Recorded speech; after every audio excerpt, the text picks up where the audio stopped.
Hi everybody, in this video today I'm going to be talking to you about how to use experimentation in your business and why it's so vital and how it can propel your business to heights that you never even thought possible. So stay tuned, let's get into it.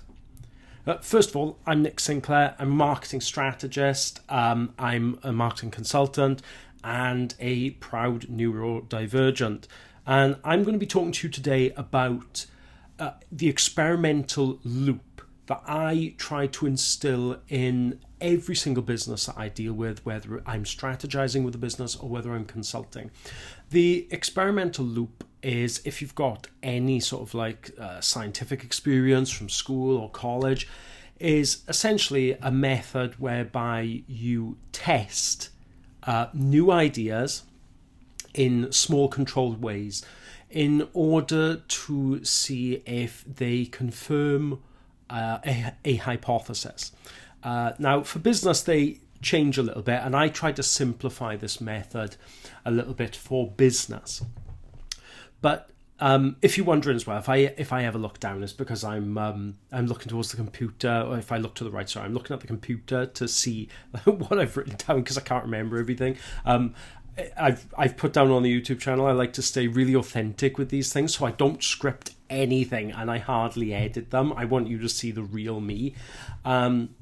So yeah, these experimental loops are absolutely vital to business growth because they constantly evolve your business to better product market fit, and they evolve your business to every other type of fit. So employer fit, for example. Essentially you're taking every element of your business and applying an experimental attitude. So you're taking an idea that you think will improve an area of your business, and then you run a small experiment.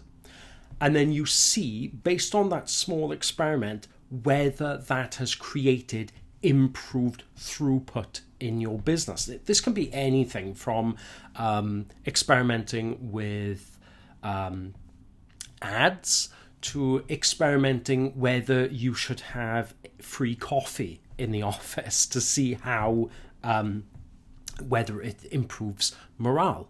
So yeah, basically this loop is made up of, I'm going to read this off my screen for a second. So it's made up of the initial idea. So you have a rough idea, okay? So you might have heard something, you might have read something in a book, you might have spoken to a customer. Whatever it is, you start off with an idea. Then you generate a hypothesis. Now, your hypothesis has to include a statement that if you do something, then you will affect something in a given way. So if I increase the size of a font, then we will increase conversion rates on our ads by 0.5%. So you can see that you are going to be changing a variable, and it will then affect the key metric by which you measure success. So the hypothesis is just that. It is variable you will change plus how it will affect your key metric. So for example, if you want to increase the amount of time people read an article for example, you might say that we are going to increase articles from 1,000 words to 2,000 words, and we expect that that change will lead to people staying on page for 50% longer. Okay, so once you've got your hypothesis, you've got to design what I like to call a minimum viable experiment. Now, I'll go into how to design these in the future in another video, because honestly, it could be a course. But generally, what you want to do is you want to think of the absolute minimum that you can do to actually validate your hypothesis. So when it comes to products, for example, there's four layers to this. And again, this is another video, but I'm just going to go into it quickly for you. You've got asking. So, for example, going onto Reddit and asking people about whether they would be interested in having a certain problem solved, or whether they think a solution is a good idea. So showing mock-ups of a potential solution, such as a draft or sketches. Again, all of these generally create... They have high to low uncertainty. So high confidence, for example. So the next one along is the offer. So an offer is creating something like a landing page where you just test interest in people's actual willingness to give you their details for a product. And then you've got delivery. So delivery is actually offering the very core of your value and offering it manually. Think about, you may have heard of the company Zappos. When it was first set up, the owner would sell the shoes and then go out and buy those shoes and ship them to somebody. So he didn't even have the stock. He bought the stock afterwards. He just wanted to validate the idea that people would buy shoes on the internet. So anyway, we design a minimum viable experiment. And then what we do is we run the minimum viable experiment and gather data and feedback at the same time. Because that's what you're doing. You run a little bit of the experiment, you do a little bit of it, and then you gather the data. And the data and the feedback, data might be quantifiable data, say just on, for example, how many of something has been sold, or how high something or how low something is. But more importantly is qualifiable data. That is actual language being used to describe something. So that's people giving you feedback on something, somebody telling you whether they liked something or whether they didn't like something, why they liked it, why they didn't like it, whether they thought it solved their problem, whether they didn't think it solved their problem. For example, questions like that. The next step in the loop then is the analysis. You've actually got to take all that data and you've got to make something of it. So you've got to decide whether all of the data you have gathered has actually confirmed the hypothesis or not.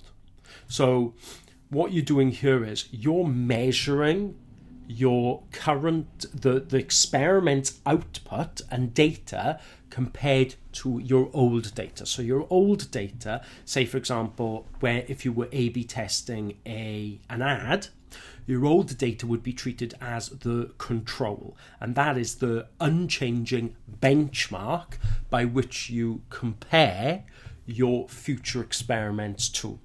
So if your test is proved correct, say if you increased your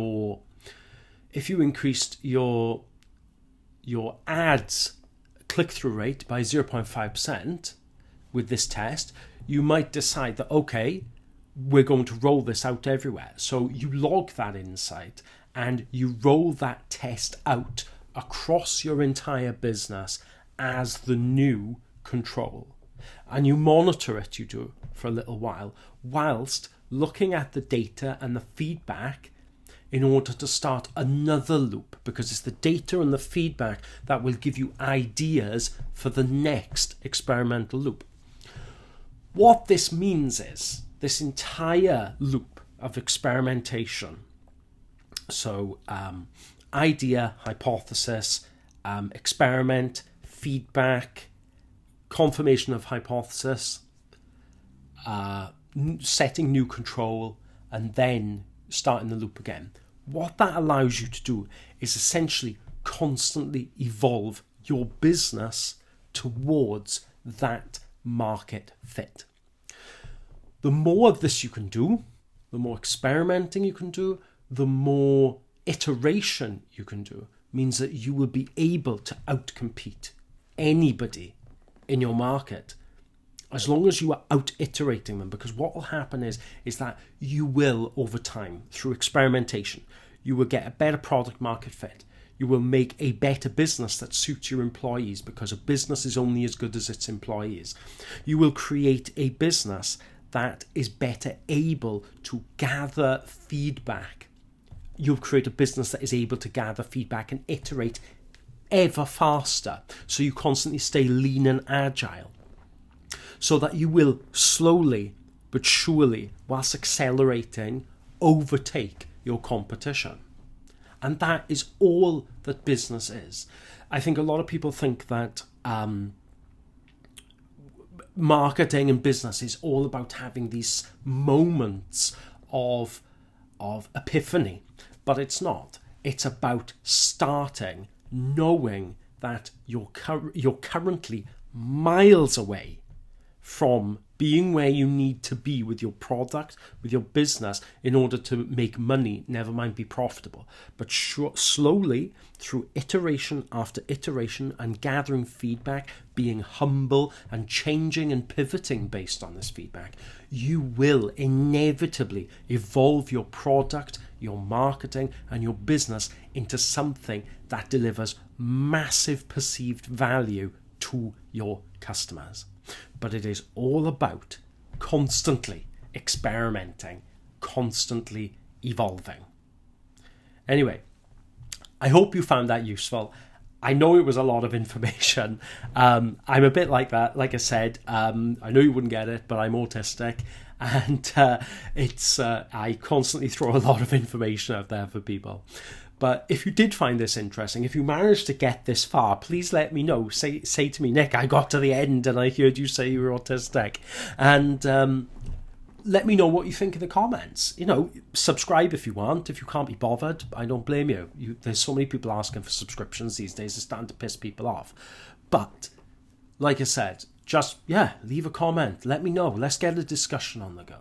Anyway, have a fantastic day. And I can't wait. I can't wait to make it. Like I said, not edited. I can't wait. No AI here. I can't wait to get into the next video with you. Have a fantastic day, and I'll catch you soon. Bye.